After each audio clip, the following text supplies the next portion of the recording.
this video, I'll be briefly discussing PR cards which have expired. What does that mean? If you have a PR card that has expired, that does not mean your status as a PR card holder has expired. It just means that card has expired.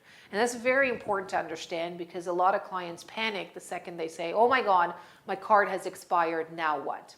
So again, the card has expired the same way your driver's license expires, your OHIP card expires, your PR card expires, and you need to renew it. The way you can renew it is making sure you're eligible for that renewal. To be eligible to renew your PR card, you have to demonstrate that you've resided in Canada 2 years in the last 5 years. So that's one. If you have that, and if your PR card has expired, it's not a big deal. It's an application that we can submit. It's relatively straightforward. And if you have an urgent travel date, we can ask for urgent processing. However, I get more complicated cases, and that's where they don't meet residency obligations and their PR card has expired. So what then? In that case, you're then divided into two categories. Either we can do something called a PR card renewal with humanitarian and compassionate arguments, or PRTD, so PR travel document. They're relatively similar, except the PR with H&C has to be submitted while you're physically in the country, and the PRTD is while you're outside of the country. So an example would be you're a UK citizen, you're a PR card holder from Canada, you got a PR card that has expired. So now what do? And you don't meet the residency. Because you come from a visa-exempt country, it is possible that I can get you into this country through the United States, right? You're a UK holder, you can travel to the US, no problem, and then you can drive into Canada.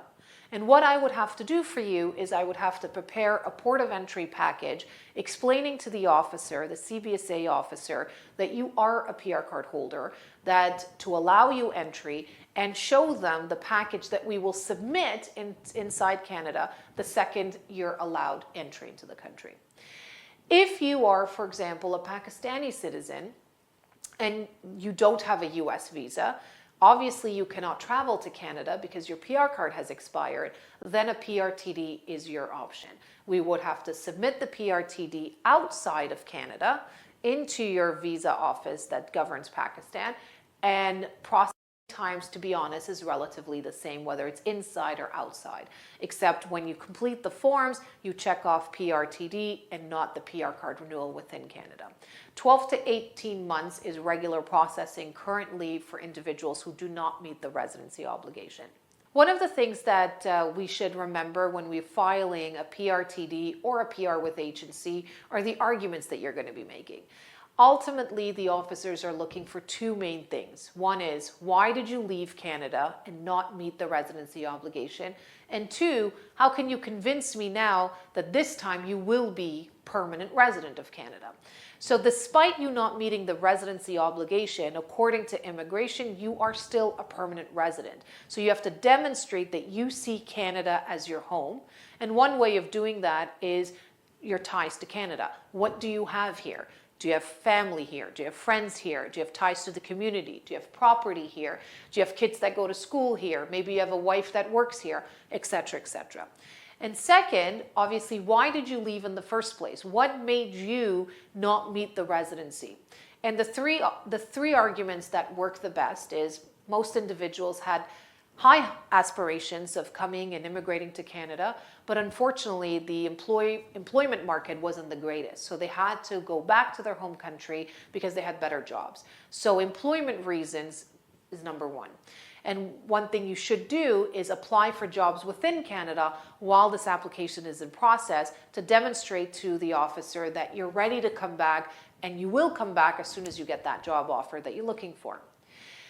The other one is best interest of the child. So if there are minor children involved and it is in their best interest for you to be in this country and for them to be in this country, perhaps schooling, healthcare system, etc., that's another argument that can be made.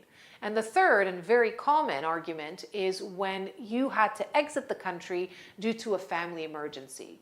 Most of my clients have to exit unexpectedly because a parent became ill, and they had to attend to that parent, and they anticipated maybe a month being away from Canada, and that month turned into years. So if you can demonstrate that with medical records, etc., the type of support that you provided, then you have a very high chance to getting that application approved. If you fall in this situation, please give us a call today. We're here to help. Thank you. Until next time.